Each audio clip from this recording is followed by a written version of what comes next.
Apabila datang kematian menimpa seseorang, datanglah kiamat baginya. Itu yang disebut dengan kiamat kecil. Hakikatnya mati adalah perpindahan dari kehidupan di dunia ini menuju kehidupan di alam barzakh. Menunggu kita di alam barzakh sampai datangnya saat kiamat. Entah 10 tahun, entah 100 tahun, entah 1000 tahun, hanya Allah saja yang maha tahu. Adapun orang-orang beriman yang melakukan amal kebajikan dalam kehidupan di dunia ini, masa penantian yang lama di alam barzakh buat mereka sebentar saja.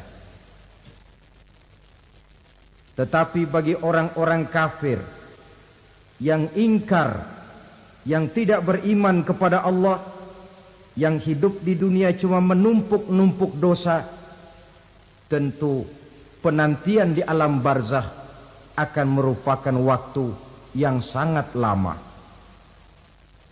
Bukankah dalam kehidupan kita waktu itu memang relatif? Contoh misalnya, bagi pemuda-pemudi yang sedang duduk asyik memadu cinta,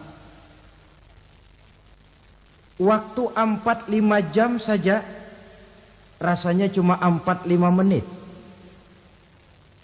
Tenggelam oleh keasikan.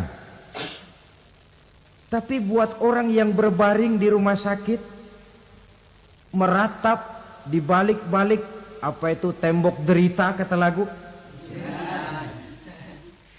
di balik dinding-dinding penjara, sehari bagai seminggu, seminggu rasa sebulan, sebulan boleh jadi rasa setahun.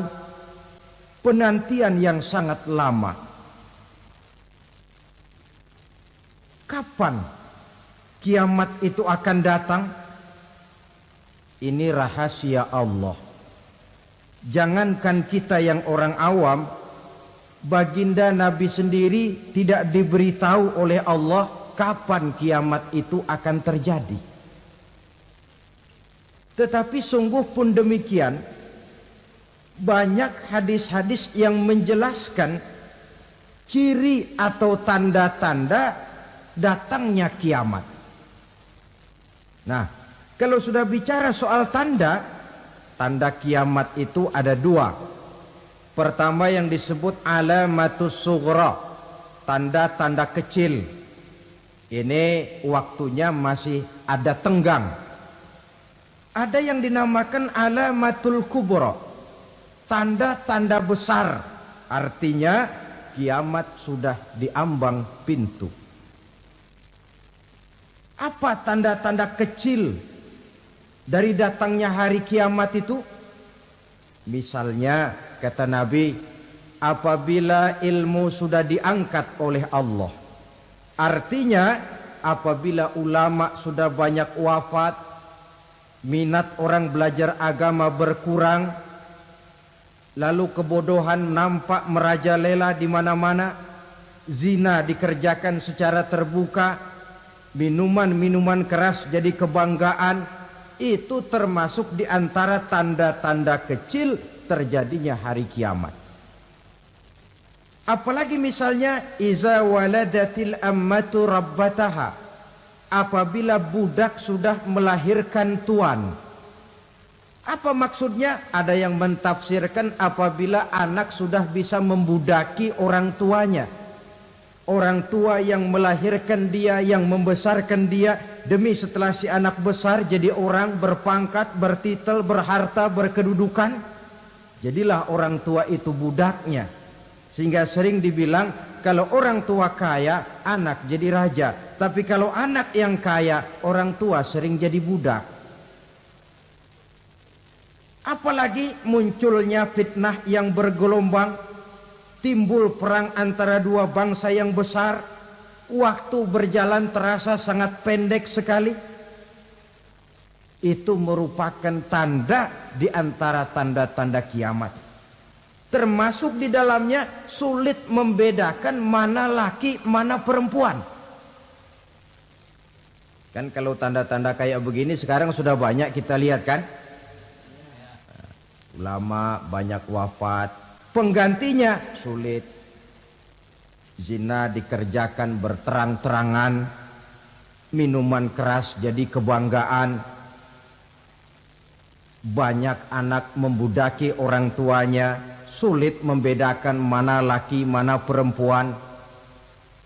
Kadang-kadang dari belakang kita lihat perempuan bener, begitu kita colek nengok jenggotan.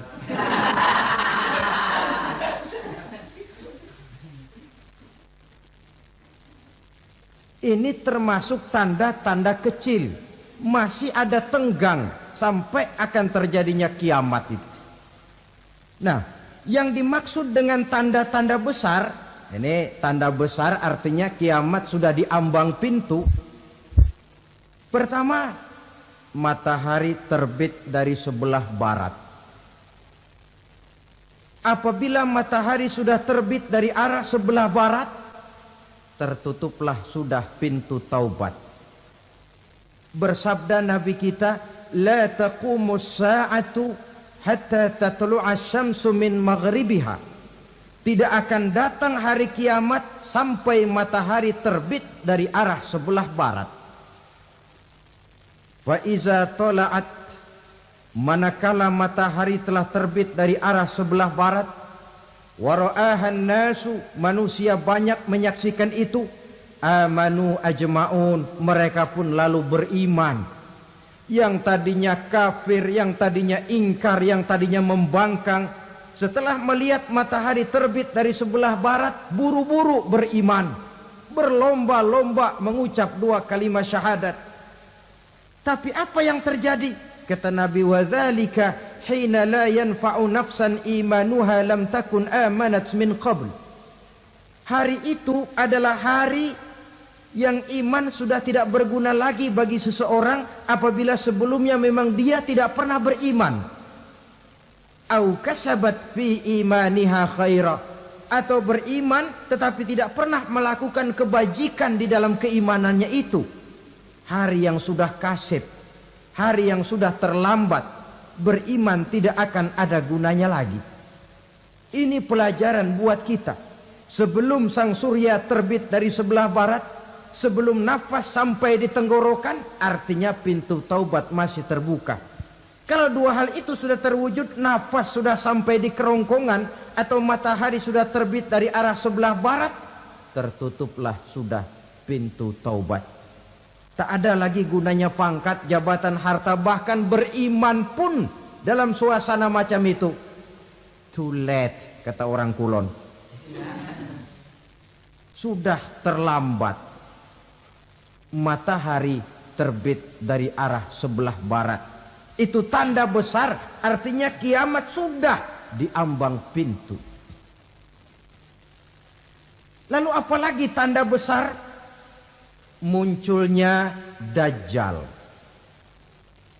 Dajjal artinya pendusta-pendusta yang menyesatkan manusia. Ada 2 macam Dajjal, saudara. Ada Dajjal kecil. Ini Dajjal kelas teri. Kalau ini sejak zaman Rasulullah sudah ada itu. Tiap zaman ada. Di zaman Rasulullah misalnya ada yang bernama Aswad al-Unsi dari Yaman. Ada yang namanya Musailamah al-Kazzab dari Yamamah. Ada yang namanya Ibnu Sayyad dari Madinah. Ini Dajjal-Dajjal di zaman Rasul. Musailamatul Kazzab memproklamirkan diri jadi nabi dia. Di zaman Rasul masih hidup. Ini Dajjal zaman Nabi. Di zaman sahabat muncul Dajjal-Dajjal. Di zaman kita sekarang ini Dajjal-Dajjal pun gentayangan. Dajjal-Dajjal kelas teri. Kerjanya mendustakan manusia, menyesatkan manusia, memalingkan manusia dari jalan yang benar dan diridhoi oleh Allah Subhanahu wa taala. Adapun yang merupakan tanda besar dari datangnya kiamat, Dajjal-Dajjal kelas kakap. pembohong-pembohong besar yang menyesatkan masyarakat manusia berpaling dari jalan Allah mengikuti jalan mereka. Apa sih ciri Dajjal itu? Kata Nabi dalam hadis Bukhari Muslim, Innad Dajjala, sesungguhnya yang namanya Dajjal itu yakhruju, satu saat akan muncul mendekati hari kiamat. Wa inna ma'ahu ma'an, si Dajjal ini membawa air. Wa naran, dan juga membawa api. Dua simbol. Di tangan yang satu dia bawa air, di tangan yang satu dia bawa api.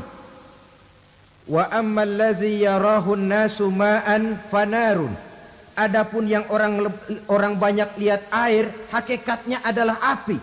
Yang dilihat api, hakikatnya adalah air. Oleh sebab itu, kalau api yang ditawarkan, ambillah air. Kalau air yang ditawarkan, pilihlah api. Maksudnya apa ini? Ini bahasa simbol, saudara-saudara. Dajjal bicaranya seolah-olah untuk kepentingan manusia. Menawarkan surga. Surga yang dia tawarkan hakikatnya neraka.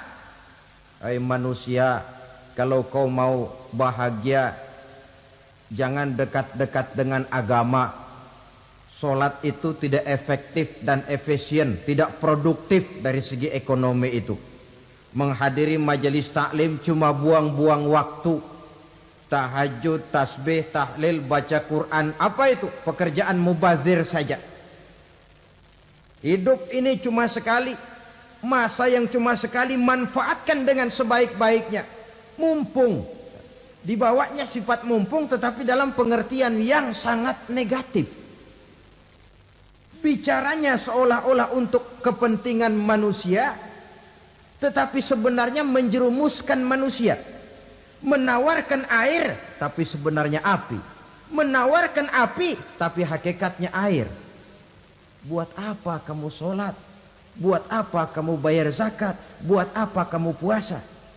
Surga yang dicanangkan Dajjal, hakikatnya neraka. Neraka yang digambarkan Dajjal, pada dasarnya adalah surga. Jadi memutarbalikan fakta itu kerjaan Dajjal. Yang hak jadi batil, yang batil dibilang hak, yang benar jadi salah, yang salah malah jadi benar. Tuntunan disuruh jadi tontonan, tontonan malah menjadi tuntunan. Itu pekerjaan Dajjal profesinya. Zamannya Nabi Adam, Dajjalnya kan iblis. Betul? Betul. Apa sih gang kerayuan iblis itu? Allah setelah menciptakan Nabi Adam kan bilang, Adam, kau dan istrimu Hawa tinggal di surga ini. Seluruh fasilitas yang ada di surga persilahkan kau nikmati. Satu yang tidak boleh, jangan coba-coba dekati pohon khuldi. Dekat saja jangan, apalagi sampai memetiknya. Datang Dajjal yang namanya iblis ini. Adam, kamu tahu nggak kenapa tidak boleh makan buah khuldi? Ya nggak tahu, pokoknya saya dilarang. Bodoh kamu Dam. Khuldun artinya kekal. Kalau kamu makan itu buah, kau akan kekal di surga buat selamanya. Allah tidak kepengen, maka dilarang kamu makan buah khuldi. Kalau kau ingin kekal di surga Adam, makan saja. Saya bicara begini ini untuk kepentingan kamu Adam. Ini kan ciri-ciri Dajjal. Bicaranya sih seolah-olah untuk kepentingan Nabi Adam, hakikat sebenarnya menjerumuskan Nabi Adam supaya ingkar dan melanggar larangan dari Allah Subhanahu wa ta'ala. Jadi setelah muncul Dajjal, timbul kekacauan-kekacauan di masyarakat. Banyak yang terpengaruh, terpedaya dan terpesona. Termasuk mereka yang memproklamirkan diri jadi nabi. Mereka yang memproklamirkan diri jadi rasul di zaman sesudah Rasulullah wafat, itu adalah Dajjal-Dajjal. Maka saya ingatkan, kalau di zaman kita sekarang ini ada orang ngaku jadi nabi, ada orang ngaku jadi rasul, biar bahasa Arabnya kental, Quran hafal, hadis ribuan hadis hafal, biar pakai serban sampai menyengser ke tanah, bahasa Arabnya fasih, tapi dia mengaku jadi nabi, jadi rasul. Kita umat Islam wajib tidak percaya, wajib untuk tidak percaya. Itulah dajjal-dajjal zaman kita sekarang ini.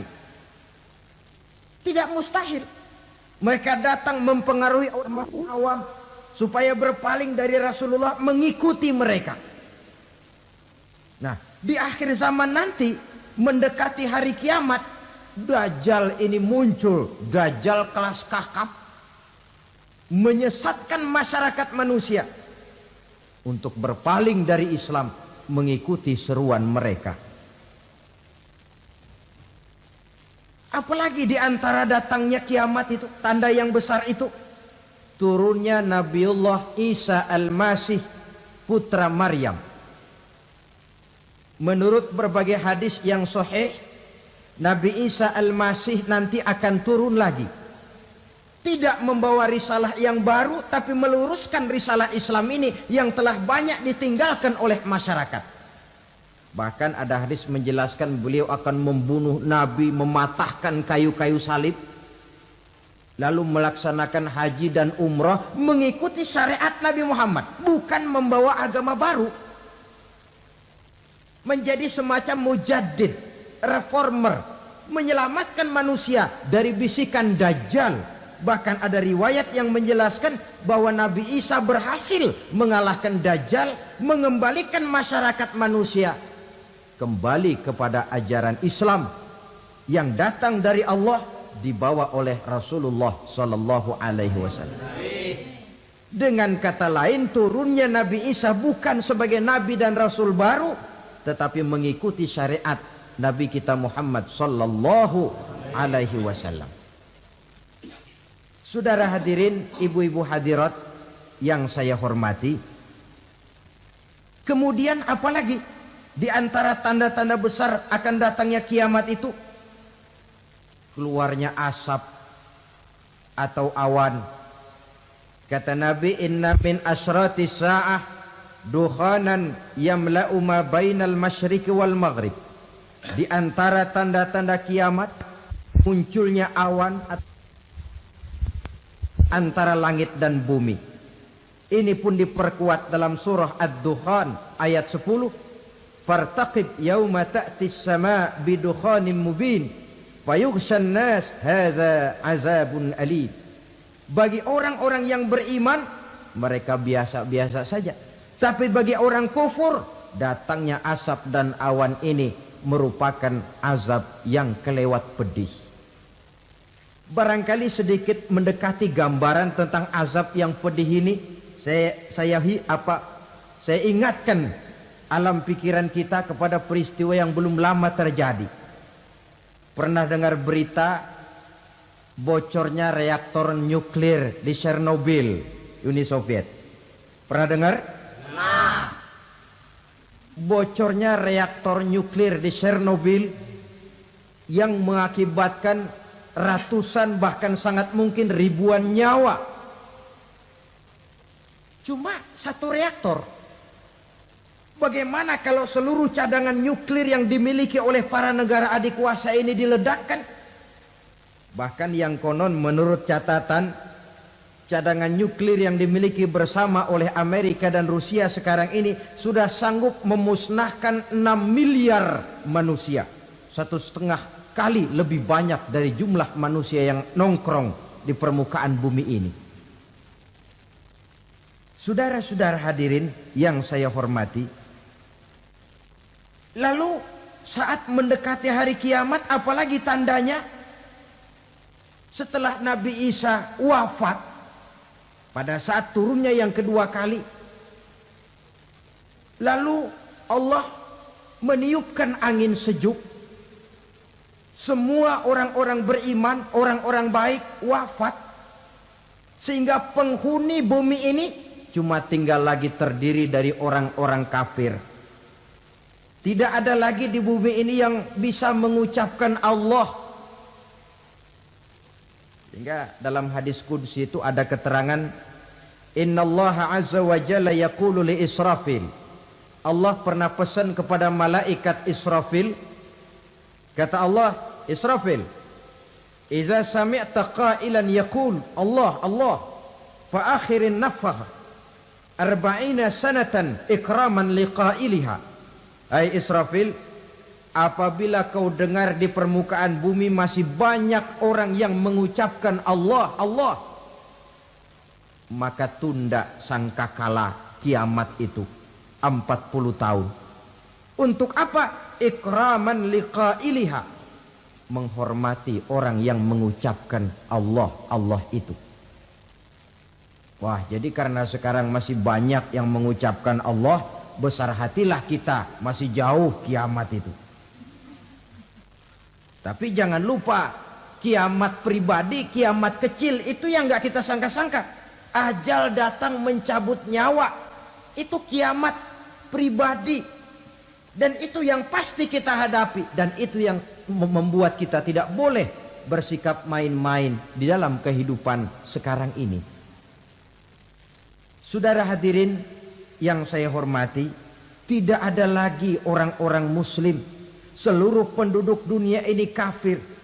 Lalu terciptalah struktur sosial yang berlandaskan prinsip hidup semau gue. Bakal terjadilah prinsip di mana yang kaya menyantap yang miskin, yang kuat menindas yang lemah. Hidup sudah bagaikan di rimba belantara. Berlaku hukum rimba. Siapa yang kuat dia yang menang. Siapa yang lemah menjadi mangsa. Timbul kekacauan. Maksiat merajalela. Munkarat menjadi-jadi. Sehingga isi bumi ini penuh dengan segala macam perbuatan dosa. Tidak ada perlunya lagi alam diperpanjang temponya. Datang saat yang sudah dijanjikan oleh Allah Azza wa Jalla, maka terjadilah yang disebut kiamat kubra, kiamat besar, kiamat ancur-ancuran. Bagaimana kejadian ini dimulai? Dalam surah Az-Zumar ayat 68, Allah Subhanahu wa taala berfirman, "Wa nufikha fis-suri fasa'iqa man fis samawati wa man fil ardi illa man sya'allahu." Maka manakala ditiuplah sangkakala, terkejutlah seluruh yang ada di langit dan seluruh yang ada di bumi. Bila saat kiamat datang, Allah perintah malaikat Israfil, Israfil, tiup sangkakalamu. Ditiuplah sangkakala oleh malaikat Israfil. Yang akibat daripada tiupan itu, seluruh yang ada di langit, seluruh yang ada di permukaan bumi terkejut. Yang ada di langit siapa? Malaikat kan. Bayangin aja kalau malaikat kaget, apalagi kita. Terkejut seluruh makhluk yang ada di bumi, yang ada di langit mendengar suara sangkakala itu. Bunyinya tidak sanggup kita bayangkan dahsyatnya. Ledakan nuklir, ledakan neutron, belum apa-apa ketimbang bunyi sangkakala malaikat Israfil ini.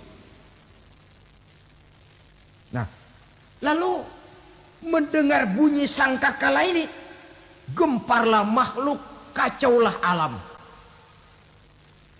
Bumi gempa, planet-planet bertabrakan, gunung meletus, air laut tumpah ke darat, angin topan bertiup, halilintar menyambar. Lalu semua yang bernama hidup mati total. Mati bareng tanpa persiapan. La haula wala quwata illa billah. Saya kadang-kadang dalam tafakur bermohon, ya Allah, mudah-mudahan saya enggak nemuin kiamat beneran.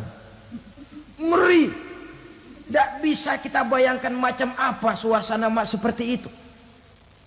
Allah saja banyak memberikan gambaran, misalnya Al-Qari'ah, wa mal Qari'ah, wa ma adraka mal Qari'ah. Kejadian yang menggemparkan. Tahukah kamu apa kejadian yang menggemparkan itu?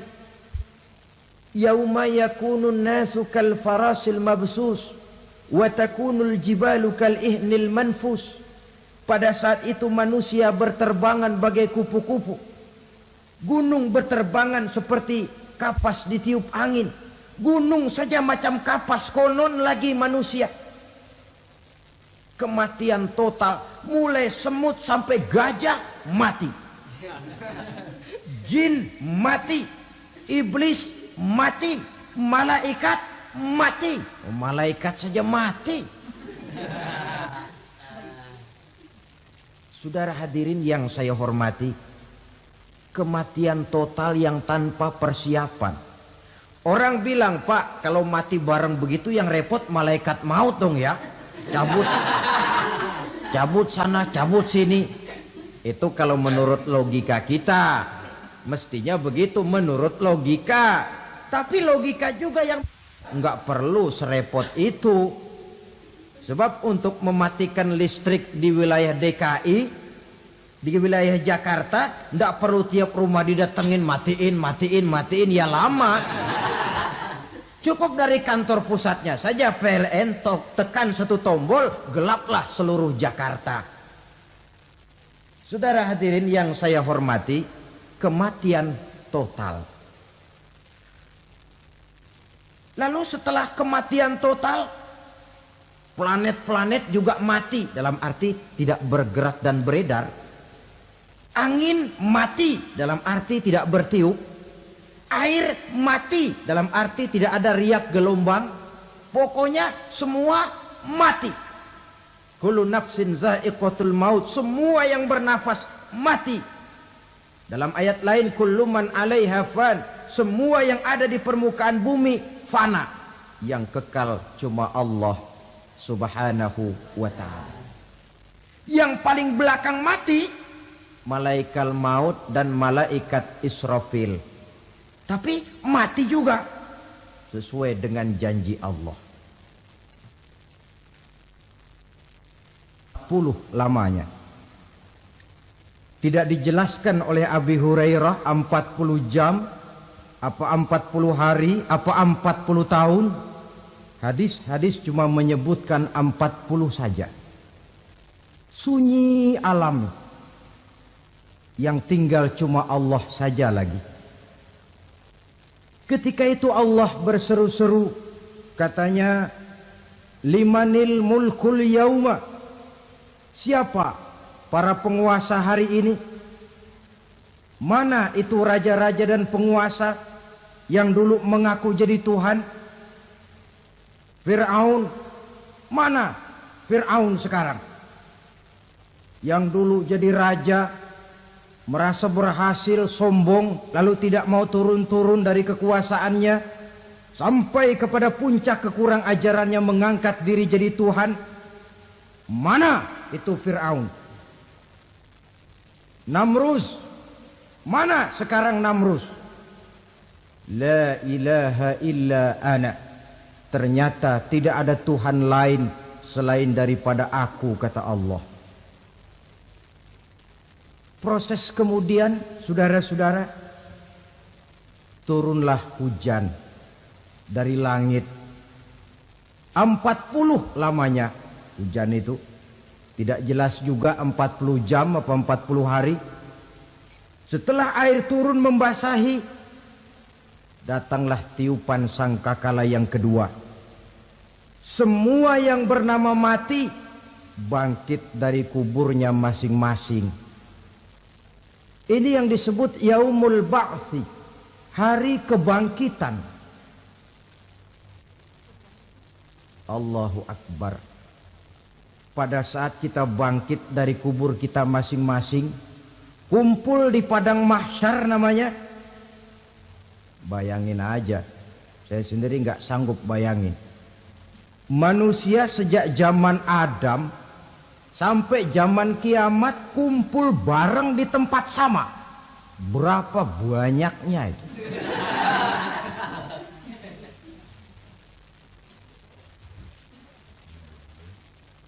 Dan yang luar biasa menurut satu riwayat, pada saat bangkit itu, Masya Allah, roman muka kita berubah. Disesuaikan dengan amalan kita waktu di dunia ini. Barang siapa yang waktu di dunia amalannya itu amalan tikus, di akhirat nanti dia bangkit dari kubur, mukanya seperti muka tikus. Gagah betul badannya, tapi mukanya seperti tikus. Kenapa? Amalannya waktu di dunia seperti amalan tikus. Apa amalan tikus itu? Suka ngegeragoti barang yang sudah disimpan rapi-rapi. Orang sudah simpan uang rapi-rapi, simpan perhiasan rapi-rapi, digeragoti oleh tikus. Maling-maling, pencoleng-pencoleng, koruptor-koruptor. Itu nanti di akhirat nanti kita lihat mukanya seperti muka tikus. Oh ini waktu di dunia suka nyolong, mukanya seperti muka tikus.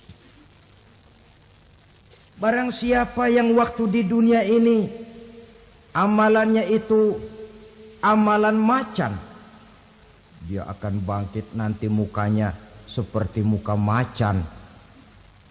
Apa amalan macan? Macan itu amalannya menang-menangan. Orang yang mau menang saja nggak mau mengalah. Coba lihat di hutan. Kenal hutan nggak? Di hutan, raja hutan di mana-mana pasti macan. Betul kan? Betul. Padahal hutan belum pernah bikin pemilihan umum. Tapi macan tidak peduli ada pemilihan umum apa tidak, pokok saya raja. Sebab apa? Macan jadi raja itu bukan karena benar, tapi karena kuat jadi raja. Setelah dia jadi raja, rakyat hutan yang mesti dilindungi malah dimakan oleh raja macan. Kambing rakyat hutan dimakan oleh macan. Ayam rakyat hutan dimakan oleh macan. Itu nanti kita lihat di akhirat itu mukanya seperti muka macan, gagah betul. Lalu barang siapa yang di dunia ini amalannya itu seperti amalan anjing, nanti dia punya muka seperti muka anjing.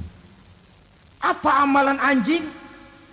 Pertama, anjing itu kalau disuruh jaga rumah, dia tidak bisa membedakan mana maling, mana tamu. Biar yang datang maling kalau bawa tulang, anjing kalem.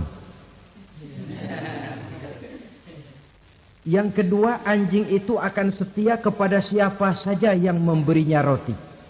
Siapa yang memberinya roti, itulah majikannya. Apa kata majikannya, pasti dia laksanakan. Soal benar atau salah, dia tidak peduli. Setelah anjing dapat roti, dia tidak punya pilihan lain kecuali bilang, abdi mah kumaha juragan wae ayeuna mah.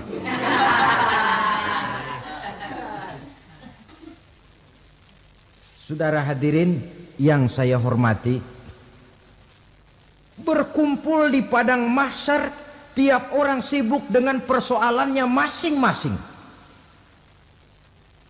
Matahari waktu itu didekatkan oleh Allah. Panas luar biasa.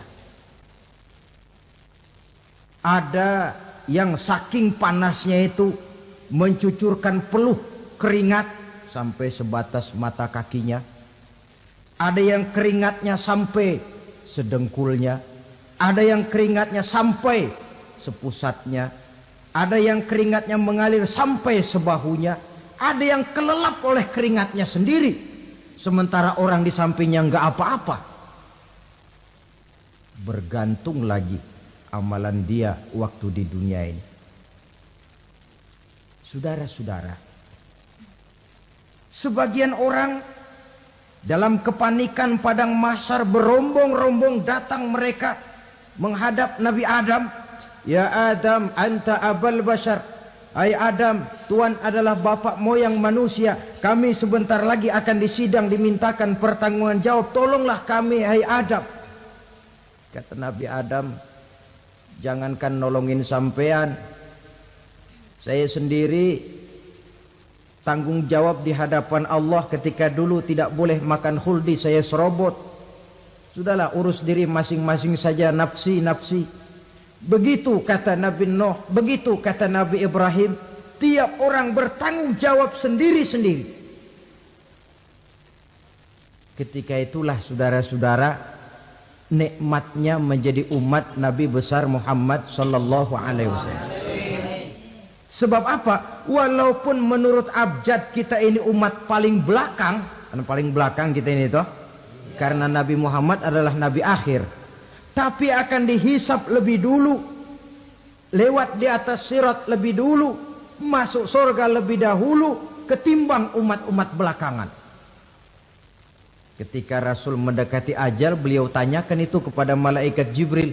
Malaikat Jibril berkata, Muhammad jangan khawatir, Allah sudah berjanji, inni haramtul jannata ala sairil anbiya hatta tadkhulaha anta, wa haramtuha ala sairil umami hatta tadkhulaha ummatuka.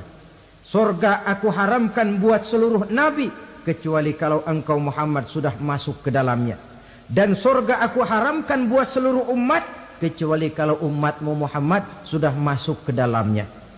Logikanya, walaupun menurut abjad kita umat paling belakang, bakal dihisap paling dulu, lewat di atas sirat paling dulu, masuk surga paling dulu, kalau mampir ke neraka juga paling dulu. Ya resiko. Jangan mau enaknya aja paling dulu. Saudara hadirin yang saya hormati, setelah masa kebangkitan itu jangan dikira begitu bangkit langsung diperiksa. Masih menunggu menanti ribuan tahun perhitungan padang mahsyar untuk sampai kepada proses yang disebut yaumul hisab, hari perhitungan. Seorang demi seorang bakal dipanggil. Bayangkan saja, kita se-RT saja di absen, kadang-kadang perlu waktu lama. Ini manusia sejak zaman Nabi Adam sampai datang hari kiamat, satu demi satu disidang di hadapan Qadhi Rabbul Jalil. Status sosial copot sudah waktu itu. Yang pernah jadi hartawan di situ tidak lagi kelihatan kehartawanannya. Yang pernah jadi jenderal tidak lagi dipanggil jenderalnya. Yang ustadz tidak lagi dipanggil al-mukarramnya.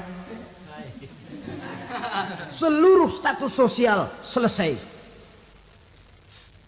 Dipanggillah kita seorang demi seorang menghadap Qadhi Rabbul Jalil. Bagaimana proses penghisaban itu? Pertama, proses tanya jawab. Di antaranya ada hadis menyatakan, lan tazula qadama 'abdin yaumal qiyamah hatta yus'ala an arba'i khisalin. Besok di hari kiamat tidak akan bergeser telapak kaki seorang hamba sampai dia ditanya lebih dulu tentang 4 persoalan. Tentang ilmunya. Kemana ilmu itu diamalkan? Tentang umurnya. Di mana umur itu dihabiskan? Tentang masa mudanya.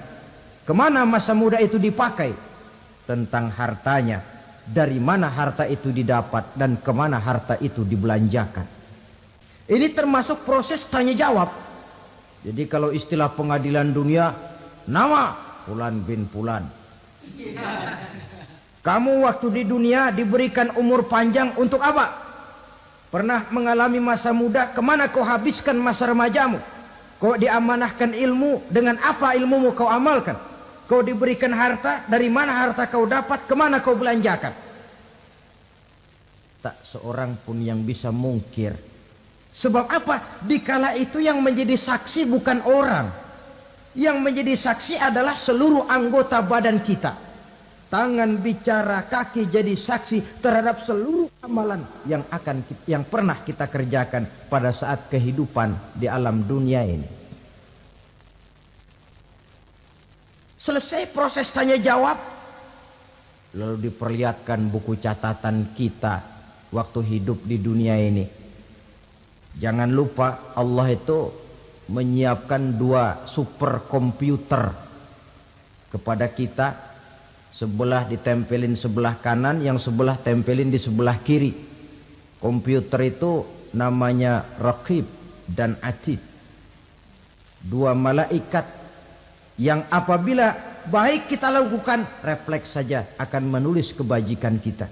Jahat kita kerjakan, akan tertulis. Catatan itu nanti diperlihatkan kepada kita. Waduh, alangkah malunya pada saat diperlihatkan catatan kita, buku rapot kita merah melulu.